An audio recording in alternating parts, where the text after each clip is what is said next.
वक्रता केंद्र से परे, वक्रता केंद्र से परे वाला केस मिलता है, या आर सेंटर ऑफ कर्वेचर से beyond the centre of curvature मिलता है, लिखा आता है, या वक्रता केंद्र से परे मिलता है, आर से परे मिलता है, ऐसे लिखा हुआ क्वेश्चन में आता है, तो आपको क्या बनाना है? आपने एक दर्पण बनाया, अगेन एक सीधी रेखा खींचो सेंटर से, ऐसे खींच ली, उसको दो बराबर हिस्से आप उसमें लो ऐसे, ठीक है, ये और ये बराबर होने चाहिए, ये हमारा केंद्र, ये फोकस, और ये आर हो गया। अब आर से परे आप कितनी भी ऊंचाई का एक बिंब ले लो।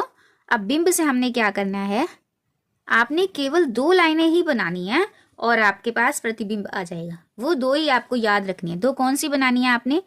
सबसे पहले एक सीधी रेखा खींचो, समांतर रेखा, एक समांतर रेखा आपने ऐसे खींची, बिंब से एक समांतर रेखा खींचेंगे और वो कहाँ से गुजारनी है? हमेशा फोकस में से। कहाँ से गुजारोगे? फोकस में से। कहाँ से गुजार दी हमने? फोकस में से। सीधी जाकर फोकस में से, और दूसरी रेखा, दूसरी से ही आपका प्रतिबिंब बन जाएगा। दूसरी आपने फोकस में से जाकर सीधी लेकर आनी है।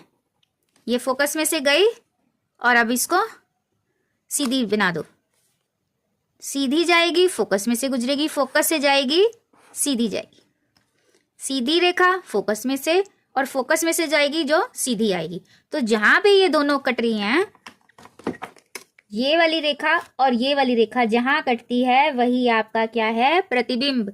वही क्या है? हमारा प्रतिबिंब बन गया। अब ये आपका है प्रतिबिंब।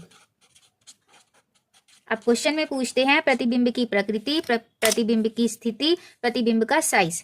ये सारी चीजें हमें लिखनी आएगी। तो हमने क्या क्या लिखना है? सबसे पहले प्रतिबिंब की प्रकृति क्या है? प्रकृति कैसी है? जब अगर दोनों लाइनें कटने से बन रहा है आपका प्रतिबिंब, तो उसको बोलते हैं वास्तविक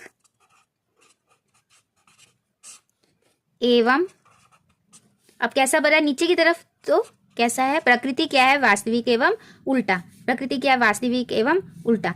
दूसरी चीज, अब इसका साइज देखो और इसका साइज देखो। आपका बिंब प्रतिबिंब से बड़ा है, तो हमारा जो साइज है प्रतिबिंब का वो क्या है? छोटा। वो क्या है? छोटा है। और तीसरी चीज है, कहाँ बन रहा है ये? कहाँ बना है ये? आर और एफ के बीच में। कहाँ बनेगा? आर तथा एफ के बीच में।